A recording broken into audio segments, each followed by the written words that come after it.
All right, so let's have some real talk about Google's site reputation abuse policy. I just wrote a new article for Search Engine Land, and I believe that the site reputation abuse policy, it's a band-aid for a bullet wound that's plaguing the search engines. Just to back up, site reputation abuse policy is Google's basically way of saying, hey, if you're using a really powerful domain to rank for keywords that you shouldn't be, we're going to try to have a policy that says, hey, if you're doing this, we're going to punish you in the terms of the search results. And that's exactly what they're doing. Glenn Gabe just posted last week, Forbes Advisor, CNN underscore, they've been found of doing this. So now they're getting penalties actually handed out to them via site reputation abuse. So if you go and see a Forbes Advisor, right, it's like basically none of their pages are getting indexed, only about 10 right now. So Google is enacting this.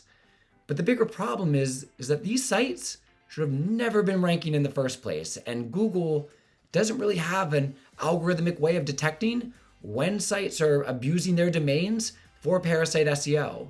Like just take this example right here. I searched for puppy after vaccination side effects, and the number 2 ranking results are non-health sites that just incidentally appear to be ranking. Rover.com, which is basically an Airbnb type kind of tech company for dog care, and then Progressive, which is a car insurance company. Like neither of these sites should be ranking, and they only rank because they have strong domains and someone just incidentally wrote an article. Now, I don't think that these sites are doing anything manipulative here, but the point is, if Progressive wanted to spin up a parasite SEO program, they probably could, right? And it would only take Google saying, hey, we're manually reviewing this and now going to enact site reputation abuse policy as opposed to be able to programmatically detect it.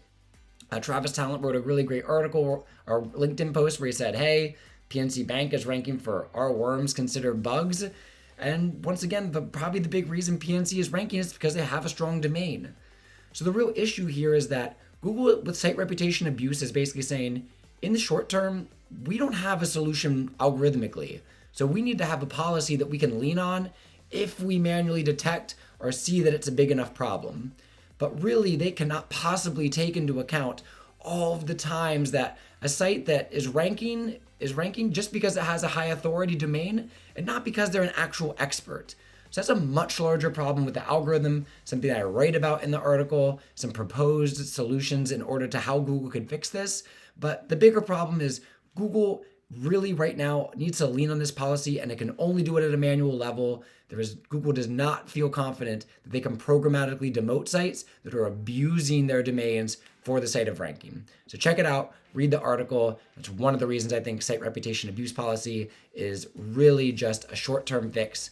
I'm confident Google will be able to fix it, but in the short term, I do not believe they have a solution for this parasite SEO problem that's absolutely plaguing the search results.